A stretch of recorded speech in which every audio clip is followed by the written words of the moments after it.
consumer debt jumped $52 billion in March, the largest increase on record. In California, 91% of consumer loans were made in 2020 were the buy now, pay later loans. Wow. 91%. More than 40% of Gen Z consumers will have used buy now, pay later by the end of the year.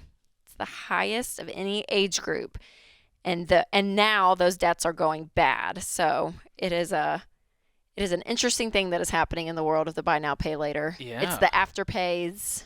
The Klarna, and the Klarnas. Affirm, Yep. QuadPay, Zezzle, I think known as Zip now, QuadPay.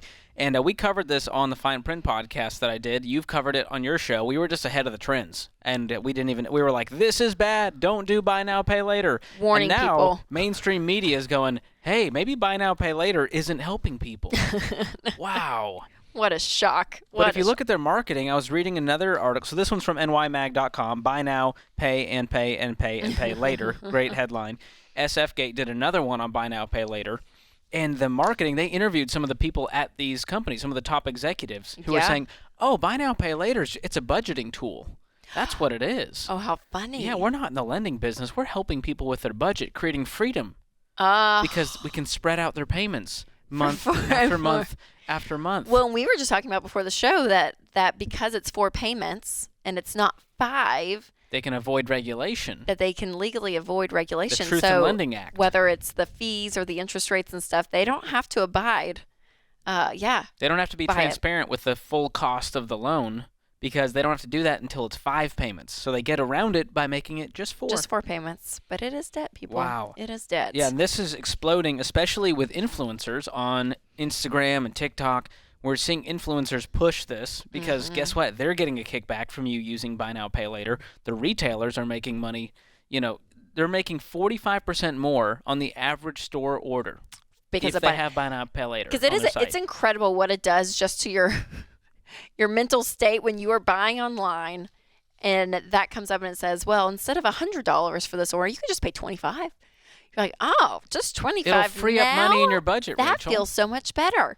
And then you pay for it the next month. And then maybe you forget the next month. And then that's when the fees kick in and the interest and all of it. I mean, it's just... And we're seeing a lot of people miss payments because everyone does it with great intentions. Yes, going, that I'll be fine. That I'll be fine. I can pay it. And then a month gets tight and you don't have the margin. You don't have the extra, $200 that you had spread across all your buy now, pay later apps.